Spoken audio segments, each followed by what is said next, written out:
PCL이 코로나19 진단키트 임상시험을 조작했다는 의혹이 제기됐다. 이에 대해 PCL 측은 전혀 사실이 아니라며 반박했다. 지난 23일 국회 보건복지위원회 더불어민주당 강선우 의원은 식품의약품안전처 대상 국정감사에서 PCL이 타액으로 하는 코로나19자가 진단키트를 개발하는 과정에서 임상시험 결과를 조작한 정황을 포착했다고 주장했다.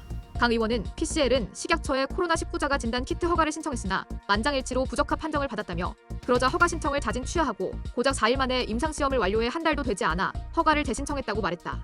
이어 심사 소요 28일 만에 식약처 허가를 받고 만 하루 뒤에 대통령 취임식 공급 결정을 사내에 공지하고 뒤이은 단독 보도와 취임식 전날 15%가량 폭등한 주가까지 기막힌 타이밍과 한편의 영화 같은 시나리오라고 지적했다. 강 의원은 이날 임상조작 의혹을 제기하며 김소연 PCL 대표의 통화 녹음 편집본을 조작 정황 증거로 제시했다. 해당 녹음에는 1000명을 임상을 하게 생겼다. 고생을 해야 돼요. 임상 이렇게 한 번에 하는 거 쉽지 않아요. 양쪽에 이거 다 입 막으려면 여기 간호사 선생님들 입 막으려면 돈으로 막는 수밖에 없어요. 삼광에서 엄브렐라 쳐주면 되는 거거든요 등의 발언이 담겼다. 또한 강 의원은 김 대표가 윤석열 대통령 부부와의 친분을 이용해 특혜를 받았다는 의혹도 제기했다. 이에 대해 PCL은 의혹이 제기된 지 하루 만인 지난 24일 이번 국정감사에서 제기된 의혹은 전혀 사실이 아닙니다라는 제목의 입장문을 올렸다. PCL은 2022년 삼광의료재단에서 정상적인 과정을 통해 임상시험을 수행했다며 임상시험 전문기관인 삼광의료재단에서 식약처 규정에 따라 임상적 성능평가 결과 보고서를 작성했다고 반박했다.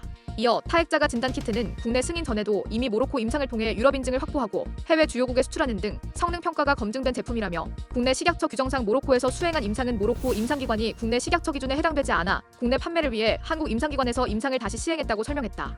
그러면서 해당 시행에 따른 정상적인 결과를 통해 식약처 허가를 승인받았다며 이에 대해 어떠한 특혜도 없었으며 어떠한 위법 행위도 없었음을 밝힌다고 전했다.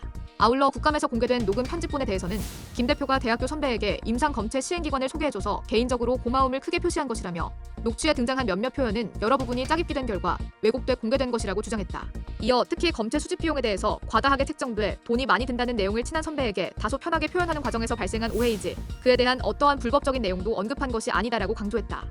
이번 의혹과 관련해 오유경 식약처장은 국감 현장에서 식약처가 관련 내용을 지난해 12월 서울 동부지검에 수사 의뢰했고 올해 1월 송파경찰서로 이관돼 조사하는 것으로 안다고 언급했다. 이에 대해 PCL은 현재 시점 수사기관으로부터 어떠한 통지도 받은 것 없으며 추후 조사받게 된다면 성실히 임할 것이라며 특정 제보자에 의한 악의적이고 왜곡된 편집과 정보로 시작된 점, 정상적인 기업 활동을 정치적 공격 소재로 악용한 점 등을 고려해 해당 제보에 대해서 그 목적과 사실관계를 규명하는 적절한 조치를 취할 계획이라고 전했다.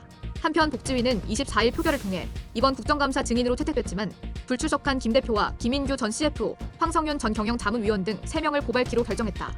이들이 제출한 불출석 사유서가 국회법상 요건에 부합지 않는다는 판단이다.